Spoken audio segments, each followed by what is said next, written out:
बोलिए राजा रामचंद्र भगवान की, बोलिए कौशल किशोर सरकार की, बोलिए हरिद्वार धाम की, आज के आनंद की। जय जय श्री राधेश्याम। आज बड़े ही भैया पावन अवसर है कि हम और आप सभी माथुर चतुर्वेदी परिवार के हमारे सभी परिवारीजन जो कौशल किशोर कृपा परिवार के सानिध्य में हम और आप सब चार धाम की यात्रा के लिए पधारे हैं। तो सबंत भैया मेरा एक ही आग्रह पहले कि हम और आप यह संकीर्तन आरंभ कर देते पहले संकीर्तन को ही महत्व और संकीर्तन को आनंद हम और आप पहले लें। वहां के लिए जरूरी नहीं है कि बहुत वाद्य यंत्र हो, हम और आप कीर्तन के माध्यम से अपनी करतल ध्वनि के द्वारा कीर्तन आरंभ करें। बोलिए कृष्ण कन्हैया लाल की, गोविंद बोलो हरि गोपाल बोलो।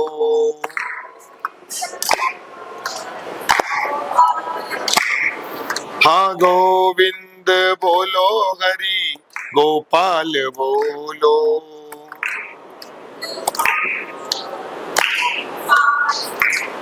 श्री राधा रमण हरि गोविंद बोलो।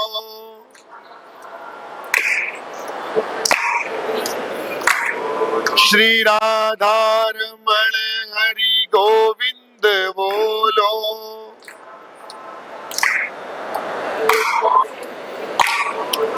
गोविंद बोलो हरि गोपाल बोलो।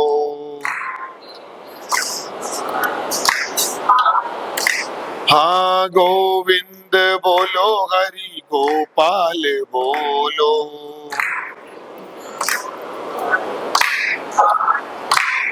श्री रुक्मणी बल्लभ हरि गोविंद बोलो।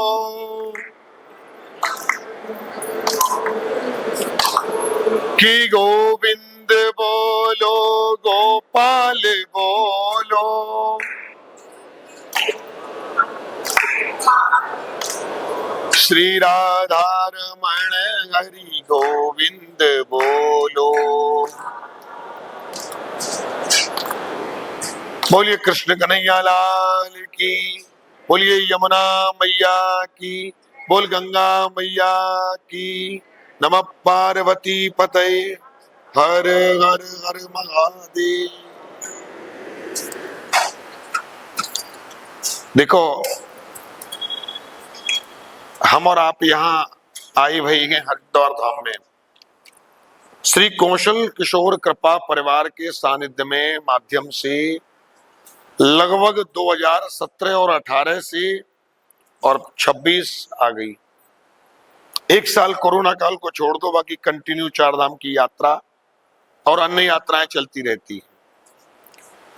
लेकिन सदा से एक नियम हमारा आपका चला आया गया, यात्रा के मध्य में ये चार धाम यात्रा जो है, पहली बात तो बहुत दुर्गम यात्रा है। यदि हम और आप ये सोचें कि ये यात्रा बहुत सहज है, बहुत आसान है, तो आप ये बात बिल्कुल भूल जाएं इस यात्रा के बारे में। लेकिन ये यात्रा जब हम आगे बढ़ेंगे वो कल की बात है। लेकिन आज हम और आप यहाँ आए हुए हैं श्री धाम हरिद्वार में। धाम तो हम और आप लगा देते हैं, बाकी धाम उसे कहा जाता है जहां पर भगवान लीला करें, मिट्टी की महिमा हो, रज की महिमा हो। जैसे अपना मथुरा वृंदावन धाम, ब्रज 84 कोस, यहाँ मिट्टी की महिमाएं, रज की महिमाएं, वो धाम। ये जहां पर नदी की महिमा हो, जहां पर जल की महिमा हो, या फिर भगवान के विशेष नाम की महिमा हो, वो हो जाती है पुरी। अब हमारे पूरे ब्रजमंडल में मथुरापुरी की महिमा क्यों है? क्योंकि मां यमुना जी है, और यमुना जी की सबसे ज्यादा पूजन या तो यमुनोत्री या फिर हमारे मथुरा में। अब ये मानो हम और आप हरिद्वार धाम में आए हुए हैं, और हरिद्वार धाम में सबसे पहले आकर के हम और आपने आज प्रथम गंगा स्नान किया, यात्रा संकल्प लिया। क्रम से ये बात भी पक्की मानो, हम और आपको यात्रा कहीं में संकल्प कहीं और लेना था। लेकिन भैया आपकी बात, हम और आपको संकल्प कहीं और लेना था, लेकिन ऊपर वाले को कहीं और संकल्प दिलाना था। पुलिस माध्यम बन गई, जो व्यवस्था माध्यम बन गई, और हम और आप कनखल घाटों पे पहुंच गई। अब ये जो हरिद्वार है, इसका वास्तविक नाम क्या है? यदि इतिहास में हमको घुसना है, हमने चारधाम यात्रा से पहले हरिद्वार का पड़ाव क्यों चुना? कारण, इसका नाम है सातपुरी है। कौन कौन सी?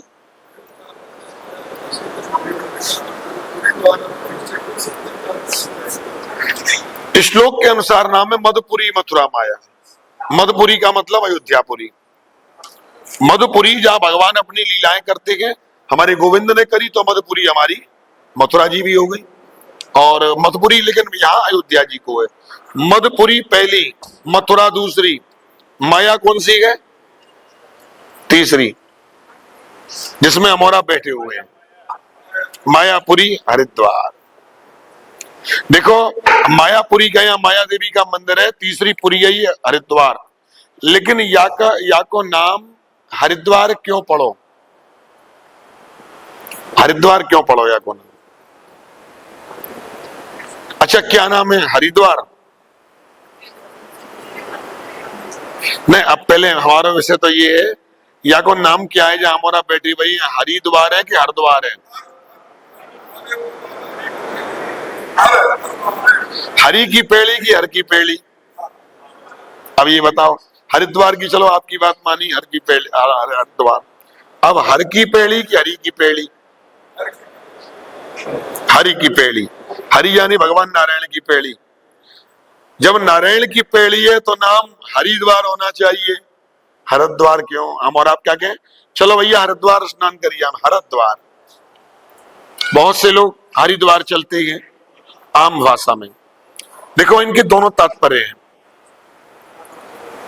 या स्थान को नाम जब जास में हम और आप वृंदावन धाम मथुरा से चली गई हैं, लगभग 350 किलोमीटर की दूरी पे यहाँ से वृंदावन मथुरा है। 350 की किलोमीटर की दूरी पे। यहाँ से बद्रीनाथ धाम कितना किलोमीटर है? 345। बद्रीनाथ धाम हरिद्वार से, यानी मथुरा और हरिद्वार बद्रीनाथ के हम और आप बीच में पड़ाव में बैठे हुए हैं। हम और आप देखो दोनों जगह बीच में बैठे हुए हैं, हरिद्वार और मथुरा ये सेंट्रल में है। सबसे पहली भागवत कथा कहाँ भाई? ज्ञान वैराग्य भक्ति, आप पे जानकारी होगी, भागवत में सब सुनी वही है। ज्ञान वैराग्य के बुढ़ापे दूर करने के लिए, भक्ति महारानी प्रसन्न करने के लिए सबसे पहली भागवत 4 ब्रह्मा जी के बेटा सनक सनंदन सनत कुमार सनातन, जो चारों धर्म के 4 प्रवर्तक हैं, हरिद्वार में वही कहना है। हरिद्वार में पहली कथा नारद जी बने मुख्य यजमान, भक्ति महारानी के हित के लिए करी। भक्ति महारानी कौन है? हम और आप जो करवे चल रहे हैं, भक्ति तो है, तभी तो हम और आप चल रहे हैं। और ये ज्ञान वैराग्य कौन है? ये भक्ति महारानी के दोनों बेटा हैं, एक ज्ञान है और एक वैराग्य है। भागवत जी में बहुत विस्तृत व्याख्या है इसकी। ज्ञान वैराग्य बूढ़े हो गए हैं, उनको भागवत सुनाने के लिए श्रीमद भागवतान मुक्ति सप्ताह वाचना करूं, ज्ञान वैराग्य के बुढ़ापे दूर करने के लिए। आज घर की बात देखो, हम और आप बात करें तो भक्ति महारानी तो जवान है रही है आज भी। आप हरिद्वार में देखो, हर होटल बुक है, गाड़ी वाले बुक है, भक्ति है तभी तो बुक है। आप मथुरा में देख लो, वृंदावन में देख लो, हरिद्वार, बद्रीनाथ, केदारनाथ, होटल धर्मशाला में आपको एक रूम नहीं मिलेगा। आप खोज के आओ, यहाँ भी बड़ी मुश्किलों से मिलेंगी व्यवस्थाएं। तो भक्ति है तभी तो हजारों लोग आ रहे हैं। लेकिन ज्ञान वैराग्य बूढ़े हो गए हैं। हम और आप में भक्ति तो है, लेकिन ज्ञान और वैराग्य दोनों हमारी पंगु हो गए हैं। हमें ज्ञान ये नहीं है कि हमें हरिद्वार आना है, घूमना है। हमने आपने कहा चलो हरिद्वार घूम आते हैं, हमारे आपके मुंह से ये नहीं निकलेगा दर्शन लाभ ले आते हैं। ये घूमने की जगह नहीं है भैया, ये दर्शन लाभ की जगह है। तो ज्ञान हमारा बूढ़ा हो गया है, इसलिए हमारी वाणी हमारे संयम में नहीं है। और वैराग्य, वैराग्य की तो बात ही मत करो। हम और आप आए, मैच 500 मीटर पैदल चले होंगे, चले गिना है, वही में हमारा पसीना पसीना है गए। हमारे 4 भैया 6 भैया अलग चले गए, भाई उनकी गलती ना है। देखी जाए तो विद्या तो यही कही गई ओमकार पे, लेकिन आप सबकी स्थिति देख के हमने पहले ही पड़ाव ले लिया, तो परेशान है गई। तो वैराग्य नयन है, हम और आप बहुत जल्दी परेशान है गए। पहले समय में ऋषिकेश से पैदल यात्रा 4 धाम की चालू होती थी। ऋषिकेश से पहला पड़ाव हरिद्वार तक ट्रेन आती थी, ऋषिकेश से 4 धाम यात्रा पैदल टू पैदल 6 महीने 8 महीने साल भर में जो करके लौट आता था वो बड़ा भाग्यवान होता था। आज हम और आपने 12 दिन का संयम रखा है अपने लिए, केवल मैच 11-12 दिन में हमें पूरी 4 धाम यात्रा करके लौटनी है। तो हरिद्वार के 2 तात्पर्य हैं पड़ाव करने के। 4 धाम यात्रा में ये मानते हैं कि हरिद्वार जो है वो मध्य का पड़ाव है। हरिद्वार जो भगवान बद्रीनाथ से हमें मिलाता है, बद्रीनाथ जाने का जो प्रमुख मार्ग है वो हरिद्वार होकर गुजरता है, इसलिए जहां जो हरि से हमको मिलाए तो उसका नाम हो गया हरिद्वार। और यहां से इतनी ही दूरी केदारनाथ की है जितनी बद्रीनाथ की है। तो जो हमें भगवान केदारनाथ पे लेकर जाए, जिस मार्ग से होकर के हम केदारनाथ पहुंचे, तो शंकर जी का नाम है हर, तो नाम हो गया हरिद्वार। बद्रीनाथ जाने के लिए हरिद्वार और केदारनाथ जाने के लिए हरिद्वार। लेकिन ये देवभूमि क्यों बनी, हरिद्वार नाम क्यों पड़ा, मायापुरी नाम है। तो देखो यहाँ की मैं आपको बहुत सूक्ष्म कथा बताऊं, पर समय भी पड़ रहा है, आगे की बात भी करनी है।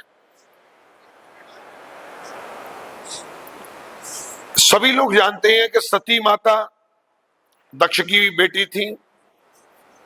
दक्ष प्रजापति महाराज मनु जी की सबसे छोटी बेटी प्रसूति को ब्याहे थे।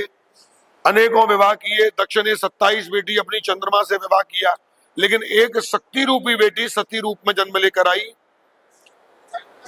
लेकिन भाग्य की बात देखो, भगवान राम जी की परीक्षा लेने गई, शंकर जी ने परित्याग कर दिया।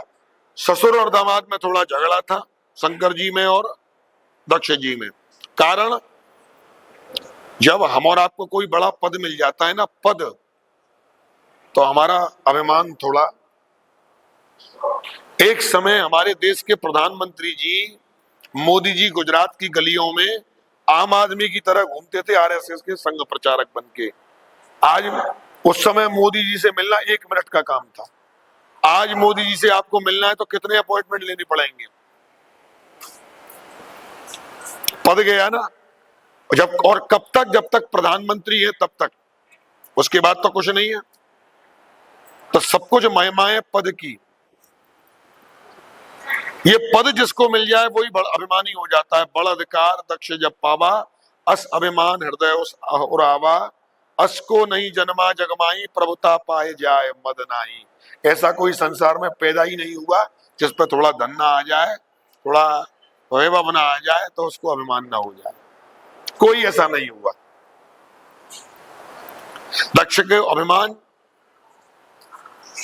सभी देवता बैठे हुए हैं ब्रह्म सभा में। दक्ष आए, सबने खड़े होकर, भाई हमारे कैबिनेट में प्रधानमंत्री जी आए हैं, सब खड़े हो गए, आइए आइए आइए, करेंगे कि नहीं करेंगे, मुंह दिखाई करें चाहे। सब खड़े हुए, 3 जने खड़े नहीं हुए। सबसे पहले ब्रह्मा जी खड़े नहीं हुए, भगवान नारायण खड़े नहीं हुए और शंकर जी खड़े नहीं हुए। ब्रह्मा जी का खड़ा न होना स्वीकार था, भाई ब्रह्मा जी पिताजी हैं, कोई बात नहीं है, नहीं खड़े हुए तो। भगवान नारायण खड़े नहीं हुए, वो पिताजी के भी पिताजी हैं, खड़े नहीं हुए, कोई बात नहीं है। लेकिन शंकर खड़े नहीं हुए, ये मेरा अपमान है, क्योंकि शंकर मेरे जमाता है, मेरे बेटे हैं, और एक पिता आवे और बेटा बैठा रहे तो ये बाप का अपमान है। जबकि ये नहीं पता शंकर तो शंकर जगत बंद पितु माता, संसार की सब तो देव हैं, वो तो महादेव है। लेकिन अभिमान, शंकर जी को श्राप दे दिया कि जाओ, आज से कोई तुम में इतनी बुद्धि नहीं है, तुम पतिव्रत धर्म से नष्ट हो चुके हो, पति धर्म से भी नष्ट हो, तुमने अपनी पत्नी का भी असम्मान किया हुआ है, देवताओं का सम्मान, और आज अपने पिता का असम्मान कर दिया। मैं तुम्हें श्राप देता हूं कि कोई भी धार्मिक यज्ञ में, अनुष्ठान में तुम्हारा कोई वास नहीं होगा। दक्ष का श्राप। शंकर जी तो मौन है, बेचारे भोले वाले हैं, लेकिन शंकर जी मौन है, लेकिन साथ में यहाँ मौन नहीं है उनके गढ़। शंकर जी के गढ़ नंदीश्वर ने श्राप दे दिया कि जिस यज्ञ में हवन में शंकर जी को स्थान नहीं दिया जाएगा तो यज्ञ करने वाले का मस्तक टूट करके वहीं पर गिर जाएगा। दक्ष ने श्राप दे दिया कि शंकर जी के सारे गण पाखंडी हो जाएं। सापा सापी का काम चला। शंकर जी को भाग न देने की वजह से सब देवताओं ने यज्ञ हवन करना बंद कर दिया, कोई अनुष्ठान न करे कि शंकर जी से विरोध कौन ठानेगा। राजा दक्ष ने सोचा मेरा ही श्राप, मैं ही विरोध ठानूंगा। कनखल क्षेत्र, जिस भूमि पे आज हम और आप स्नान करके आए हैं, सब कनखल क्षेत्र गए। वो सब वैरागी कैंप सब कनखल क्षेत्र गए। हरिद्वार का नाम मायापुरी और कनखल, हरिद्वार तो था ही नहीं, ये तो अब बस गई है। कनखल क्षेत्र में हरिहर क्षेत्र, कनखल क्षेत्र, कनखल क्षेत्र में यज्ञ नारायण प्रसन्न करके प्रजापति राजा दक्ष ने यज्ञ किया। अभिमान में चढ़ा हुआ सभी देवताओं को बुलाया, शंकर जी को नहीं बुलाया। अब सब देवताओं की एक चाल है कि जब कैलाश के ऊपर से उड़ते हुए जा रहे हैं और जाकर के कह रहे हैं हमारे राजा दक्ष बहुत बड़ा यज्ञ किया है, हम सबको बुलाया, सती जी को नहीं बुलाया, सती जी टेंशन में। भाई बाप के घर में उत्सव हो, पिता के घर में उत्सव हो, बेटी को ना बुलाया जाए तो बेटी दुखी होगी कि नहीं होगी? बिल्कुल हो जाएगी। बोली कि मेरे पिताजी के भवन में उत्सव है, मुझे जाने की आज्ञा दो। शंकर जी बोले देखो मत जाओ, कल्याण नहीं होगा। आपने ही तो कहा है प्राणेश्वर के माता पिता गुरु के बिना बुलाई जाना चाहिए। शंकर जी बोले बात तो तुम्हारी ठीक है, माता पिता और गुरु तीनों का घर ऐसा होता है जहां बिना बोले कोई निमंत्रण का इंतजार मत करो, चल दो बस। लेकिन यहां एक थोड़ा अंतर है। जदपि विरोध मान जा कोई ता गई कल्याण न हुई। यदि हमसे कोई थोड़ा सा विरोध रखता हो, यानी हमको देख के कोई मनमुटाव रखता हो, तो चाहे हमारा माँ का घर हो, चाहे पिता का घर हो, चाहे गुरु का घर हो, वहां जाने से कल्याण नहीं होता। शंकर जी ने बहुत समझाया, सती जी के मन में कुछ नहीं आया, जो सुनना ही नहीं चाहती हो। क्योंकि सती नाम है अग्नि का, सती नाम है तामस का, और अग्नि कभी किसी की सुनती नहीं है, अपने मन आती है जो कार्य करती है। और पार्वती नाम है त्याग का, पार्वती नाम है तपस्या का। जो गौरी कुंड में माता गौरी केदारनाथ पर्वत के नीचे बैठी हुई है, वो कथा वहीं की है तो वहीं बताई जाएगी। अभी हरिद्वार विषय चल रहा है। सती जी नहीं मानी, यज्ञ में चली गई। जब तक बेटी ससुर के घर में है, उसकी मां की बुराई कर दो, उसकी बहन की बुराई कर दो, उसकी भाई की बुराई कर दो, सबकी सहन कर जाएगी। लेकिन एक बेटी के ससुराल में यदि उसके पिता का सम्मान होता है, वो सहन नहीं कर पाएगी। अब पिता का अपमान, शंकर जी भाई मत जाओ, वो नहीं है बुलाने। सती जी लड़ती नहीं पिता के लिए, लेकिन जैसे ही वो लड़की अपनी, वो स्त्री अपने पिता के घर आई और वहां शंकर जी का यानी अपने पति का अपमान देखा, पिता के घर में आते ही सबका अपमान स्वीकार करेगी, अपने पति का अपमान कर देगी, पर तुम करो वो स्वीकार नहीं करेगी। सती जी ने शंकर जी का अपमान देखा, कहीं स्थान नहीं देखा। दक्ष ने अपमान किया, सती जी ने अपनी देहानल अग्नि जलाई, अपने हाथों को मीड़ा और कहा कि प्रभु मैं जहां भी जन्म लूं, जैसे भी जन्म लूं, आपकी पत्नी बनूं। और ऐसे कहकर के एक तन सती योग तन जारा भयउ सकल मघाकारा। अग्नि कुंड में, जो कनकल क्षेत्र में आप अग्नि कुंड देख के आए हो, उसी में जगत जननी आदि शक्ति जगदम्बा ने अपने शरीर को 3 बार रगड़ कर त्याग करके वहां भस्म कर दिया। अब वो भूमि जो कनकल पावन भूमि, सिद्ध भूमि, आज शमशान भूमि बन गई। कारण शमशान भूमि क्यों बनी? शंकर जी को पता चला, शंकर जी ने अपने गढ़ भेज दिए, वीरभद्र आदि गढ़, काली वीरभद्र सब भेज दिए, सब देवताओं को मार दिया गया। भागने लगे देवता, दक्ष का मस्तक काट के फेंक दिया, भृगु ऋषि की डाणी उखाड़ ली, पूषा ऋषि के दांत तोड़ दिए, भग देवता की आंख फोड़ दी, कुल मिलाकर के सब विध्वंस कर दिया। कनकल भूमि धार्मिक भूमि और कनकल भूमि आज बन गई शमशान भूमि। आज भी हरिद्वार का सबसे बड़ा शमशान क्षेत्र है कनकल, आज भी वहां चिताएं जलाई जाती हैं। लेकिन देवभूमि कैसे नाम पड़ा? इस जगह को हम देवभूमि भी कहते हैं उत्तराखंड को। जब तक वहां पर मृत्यु हुई तब तक तो ठीक है, लेकिन शंकर जी मृत्यु के देवता हैं, मृत्यु के स्वामी हैं। मृत्युंजय को मनाया गया, दोबारा लेकर आए, सब भगवान नारायण ब्रह्मा जी के सहित गए, शंकर जी के चरणों में क्षमा मांगी कि कोई भी यज्ञ बिना शंकर जी के पूरा नहीं होगा।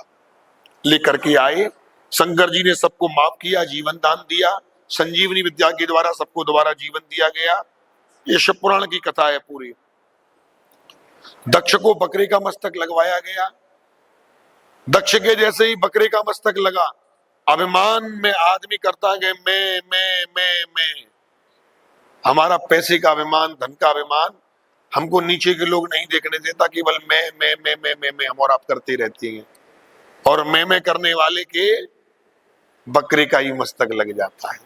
और जैसे ही दक्ष ने करी मैं,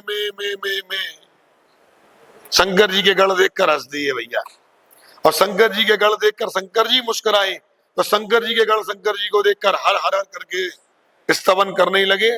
तभी से आज शंकर जी के आगे हम और आप सभी जन हर हर हर महादेव का नारा लगाते हैं। ऐसा मानते हैं कि जब शंकर जी के आगे हम और आप हर हर करेंगे तभी शंकर जी प्रसन्न होंगे, इसीलिए शंकर जी के आगे हर हर हर महादेव करते हैं। जब शंकर जी महाराज यहाँ पधारे तो इसका नाम हरिद्वार क्षेत्र पड़ गया। हरिहर क्षेत्र, कनकल शमशान क्षेत्र हरिहर क्षेत्र में बदल गया। तो शंकर जी की भूमि में चारों धाम के सबसे मेन देवता कौन है? कौन है? यमुनोत्री, गंगोत्री, केदारनाथ के बद्रीनाथ है।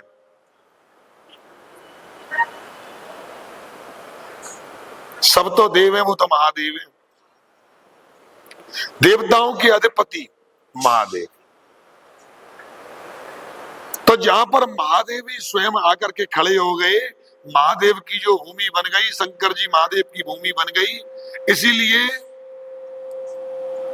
ऋषि के संकल्प पड़ा न होकर के शंकर जी का जो क्षेत्र हरिद्वार क्षेत्र गए, हरिहर क्षेत्र गए, हरिहर क्षेत्र के नाम से पड़ गया हरिद्वार। हरि की पेड़ी, हर की पेड़ी। तो हम और आप संकल्प हमने आपने जो पहला लिया, भाई हमारी ये यात्रा निर्विघ्न पूरी हो। सरकार कौशल किशोर भगवान तो हमको कृपा अपनी बरसाते ही है, लेकिन हम और आप भी भाई यमुना पुत्र गए, भगवान कृष्ण को मानने वाले हैं, राधा रानी के अनुयायी हैं, तो हम और आप सब उनके आश्रय को लेकर चले हैं। और ये चार धाम यात्रा हमारी आपकी निर्विघ्न हो, इसलिए हमने आपने संकल्प लिया। ये तो बात रही यहां तक। अब आपसे मैं थोड़ी सी एक बात कहूं, हम और आप किस पर निकले हैं? घूमने के लिए।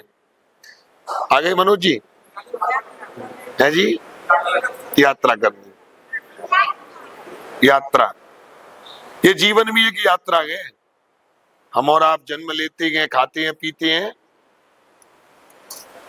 पुरानी कहावत, लड़कपन खेल में खोया, जवानी नींद भर सोया, वानप्रस्थ कर्म में खोया, बुढ़ापा देखकर बचपन खेल में निकल गया। देखो इस बच्चे के भाग्य देखो, छोटा सा बालक हमारा वेदांश,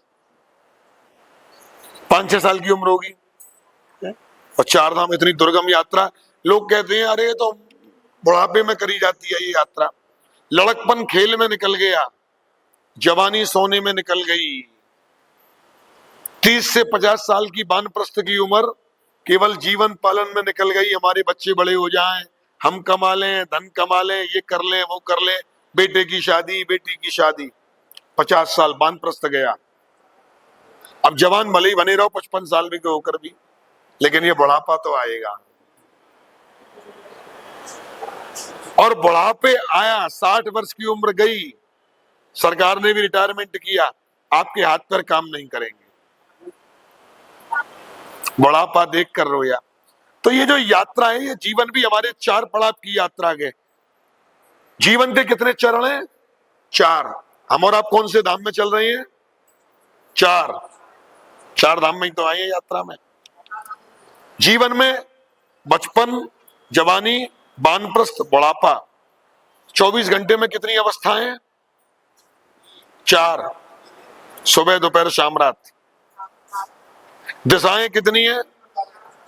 पूरब, पश्चिम, उत्तर। ईशान दिशान को छोड़ो। ब्रह्मा जी के मुंह कितने हैं, वेद कितने हैं, आप सब कौन हो, चतुर्वेदी, कितने नाम आए हैं, ब्रह्मा भगवान नारायण के हाथ कितने हैं, है ना। पूरा संसार का चक्र 4 से गए। जब कोई हमारे तुम्हारे घर में अच्छा काम बच्चा जन्म लेता है तो क्या कहते हैं, देखने वाले 100 आ जाएं, पर कहेंगे भाई ये 4 लोग घर में आए हैं। और जब ये जीवन पूरा हो जाएगा तो कितने लोग उठा के ले जाएंगे, 4 का चक्र है। हम और आप उसी 4 धाम पे चल रहे हैं, वही 4 धाम की यात्रा।